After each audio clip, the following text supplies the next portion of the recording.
Y'all know what it is. Jay Williams, Let's Live Life, and we're back. This mask off. Buddy Lee. Let me tell y'all the story on Buddy Lee. Man, let's relive it. So in the story of Ernie, I told y'all he had a cellie named Buddy Lee. Buddy Lee's not the guy he killed. Buddy Lee was the one after this. I don't even know where to start with Buddy Lee. So much had happened with Buddy Lee. So I guess we'll take it back to the beginning. Buddy Lee got locked up in his 20s. And when Buddy Lee got locked up, it was the early 60s. He told me he used to work with his hands. He used to clear farmland so that they could build farmhouses. And he said he lived down this long dirt road. Said he had a wife, no kids. That was his everyday thing. Every day he'd get up, he'd pack his lunch. His truck was broke down, so he'd walk all the way to the front of this long driveway. Most likely an old, clay road. And one of the dudes he worked with would pick him up. Said work started early. He said he'd be up before sunrise. He'd be out at the end of that driveway before the sun rose. And he'd get picked up. By the time, they got into the field or wherever they were clearing trees and stuff, the sun would just be coming up. He said they worked long, hard days. Time he got dropped back off at the end of that driveway, it would be dark. He said this was every day. He said like clockwork, that's his life. That's what Buddy Lee does. Buddy Lee goes on to tell me that he gets dropped off one night. He gets dropped off one day, actually. He had hurt himself at work, so he come home early. I think he said it was like midday. He decided to come home. He walks down this driveway, injured, gets to his house, and there sits the sheriff's car. One of those old Mayberry, old-ass police cars back before they had the radios and all that. There it sat in his driveway. He said immediately he thought something had happened to his wife. Why would there be a cop at his house? What's going on? He started to freak out. He said so he came through the front door, went over to his gun rack, got his shotgun, and was walking through the house quietly, looking around, didn't hear nobody, didn't see nobody. Got to the bedroom, pushed the bedroom door, and there was his wife, riding the sheriff. She's right on top of him, bouncing up and down, just getting it. He said without thinking, without hesitation, he said it was like an out-of-body experience, like he did it, but he didn't do it. Said he shot her right in the back with the shotgun. Said she fell over, the sheriff jumped up, started screaming and pleading, shot him. He fell over beside the dresser. Buddy Lee said he went back on in the living room, hung the shotgun back up on the rack, made himself something to eat, poured him some of that good old shine they used to drink back then, and sat in the chair. Went out and sat on the front porch in his chair with his dog. People immediately started looking for the sheriff. The sheriff is missing. The car is missing. Nobody knows where he's at. Nobody knows what's happened. Following morning, Buddy walks up to the end of the driveway, tells the people, look, I'm still hurt. I'm not coming in today. I'll see y'all tomorrow. Following day, he goes to work like nothing's wrong. Meanwhile, you got two people decomposing in his house, in his bedroom. He's done killed both of them. The sheriff's car, he's done pulled it around the side of his house. Said he didn't get many visitors, but just to be careful, pulled it around the side of his house. This would go on for weeks and weeks and weeks, better part of a month. Buddy Lee would go to work, come home, and he's got these two bodies that decompose. And one of the first questions I asked for him was, how could you be up in that house with that smell? I know the smell must have been just utterly gut-wrenching and horrendous. He said, oh yeah, it stunk pretty bad, but you get used to it. He said the worst part was when I would go to work, my co-workers would say I smelled bad. And I guess that was from the stench of death in the house that had sunk into his clothes. Now it's a month. He's been sitting up in the house with these two dead bodies. They're bloated, discolored. The worms have set in. Decay has set in. There's, gore all over the bedroom from where he hit him with this shotgun. People still looking.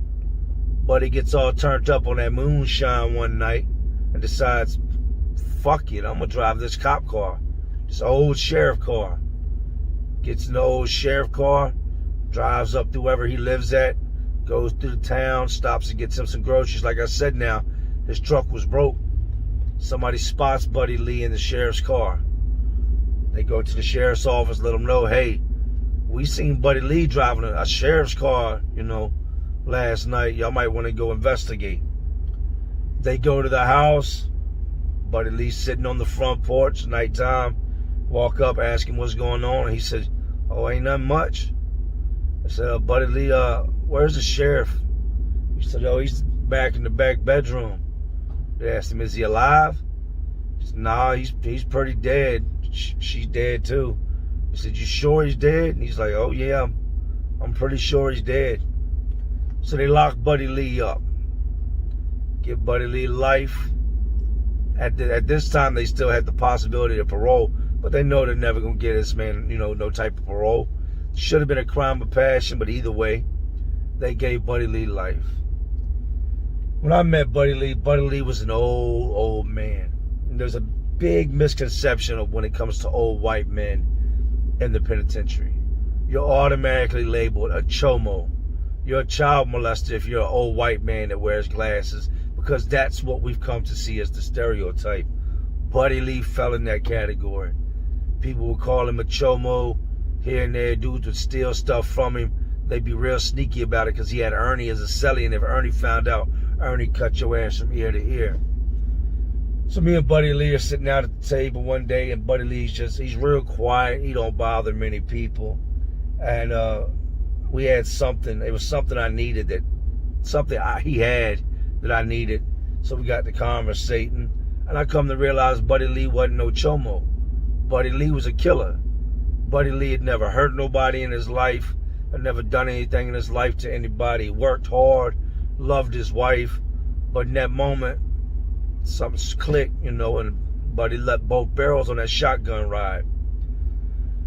Buddy Lee would show me old newspapers, clippings, local man kills town sheriff and deceased wife located, man suspect in custody. He had these clippings for a long time. I've searched and searched. This stuff is so old, you can't find nothing on it. But if anybody knows anything on this case, please hit me up in my email, man. It's jletslivelife@gmail.com. So, Buddy would go up for parole every 5 years. He would go up for parole. And every 5 years, Buddy would be convinced that since he was so old, he ain't gonna hurt nobody. They gonna let him go. That's what Buddy thinks. Right before Buddy would go off parole, Buddy Lee would sell everything he owned. He would sell off his commissary. He'd sell his TV. He'd sell his radio, and he'd tell everybody, I'm gonna be going home this time. I don't need none of this stuff. It was really sad to watch because we all knew Buddy Lee wasn't going home, and Buddy Lee had been selling off his stuff like clockwork every 5 years for as long as everybody that I talked to about Buddy Lee could remember. They'd be like, oh, he must be going off parole. There he goes again, selling his stuff. Oh, I ain't gonna need it. I'm gonna leave it to you guys. You guys gonna need it. I'll give it to you for a good price. It's a good TV. Buddy Lee would go off parole, get turned down, and then he'd be putting the slip back in the property, reordering everything that he bought. And some of the guys were nice enough to actually selling back his stuff. I actually seen somebody give him some of his stuff back one time. People take these old guys as a joke. When you're old like that, fragile, out of shape, nobody really respects them. Guys like me, I respect them, you know what I mean? Those are the OGs. That dude's been around in the system since the 60s. He ain't no child molester. Who am I to take anything from him or treat him any type of way, right? Before we get off topic, we called him Buddy Lee because he reminded us of the little dude from the Levi's commercial. I'll throw a picture up so y'all can see it. Look just like him, man, but an older version and fat. Buddy Lee gets turned down, starts regaining his property, and he was just like Ernie. He ran a store box. He had cigarettes. He didn't get no money from the streets. When you're that old, you're pretty much forgotten about. You know what I mean? Nobody's sending you nothing. Well, this dude tries Buddy Lee, man, and a lot of dudes that try Buddy Lee, but this dude just, I guess, with Buddy Lee getting turned down on probation and the parole thing, it struck a nerve with him. Dude comes to him, borrows a bunch of packs of cigarettes to go gamble with. Buddy Lee tells him, make sure you pay me back on store day. He trusted the dude, young black dude. Dude, I got you. Dude took those cigarettes, never had no intentions on paying Buddy Lee back. Buddy Lee's an old ass man. What you gonna do, old man? You know what I mean? Nobody paying you back. Store day rolls around. This guy goes and pays everybody that he owes. He was known for owing everybody. Young, loud, obnoxious. I couldn't stand the dude. I was kind of glad the day this shit happened. But Buddy Lee walks up to him and somebody comes to him and says, hey, Buddy Lee, did dude pay you? Nah, he ain't been over here to pay me yet. I said, well, that's weird, man, because he's out there at the tunk table gambling. Got a bag of cigarettes, a bag of food, and he's gambling. He ain't paid you? Nah, he ain't paid me. Well, you might want to go ask the man for your money before he spends it all up at the poker table or playing tunk. Buddy Lee politely goes over to the table and says, hey, you think maybe after that game you could pay me my cigarettes? Man, don't be interrupting my game. Come over here fucking with me when you see me gambling, man. Oh, I just thought maybe you forgot me. Forgot you? I ain't forgot you. I ain't giving you shit. You bucked on. Oh, don't do me like that. You gotta pay me my cigarettes. That's how I eat. You're bucked on, old man. I ain't giving you nothing. Buddy Lee puts his head down and you can see that he's disturbed. He's sad, old, pissed off. He goes to Ernie. Ernie's a savage. Ernie ain't having it. You're not going to be up in the cell living with Ernie and having people taking stuff from you, because then they going to think they can take it from Ernie, and Ernie will have to take one of them up out of here, right? I'm standing right there at the door as him and Ernie are debating, and Ernie's telling him, you need to take this knife out there and put this knife in there, boy. That's what you need to do. You need to poke holes all in him. You already got life, buddy. They not going to ever let you go. Go out there and kill that boy. No, I can't. I'm old, you know. What if he gets a knife from me? Or what if I don't poke him hard enough to kill him? What I'm going to do then? Ernie sat there. He said, man, I don't want to get up close on him because he'll grab a hold of me or something might take the knife. Ernie said, okay. Ernie goes out in the pod, goes to the stash spot, and gets a nasty banger. Just a nasty piece of metal. It's sharp, it's long, got a good point on it. It'll go through your skin, no problem. Buddy Lee used to walk with a cane. Tells Buddy Lee, give me the cane. Now remember I told y'all Ernie had skin cancer, so he had these big sores, and the skin would bust really easy. So he had medical tape in the cell, he had gauze pads, all this different stuff.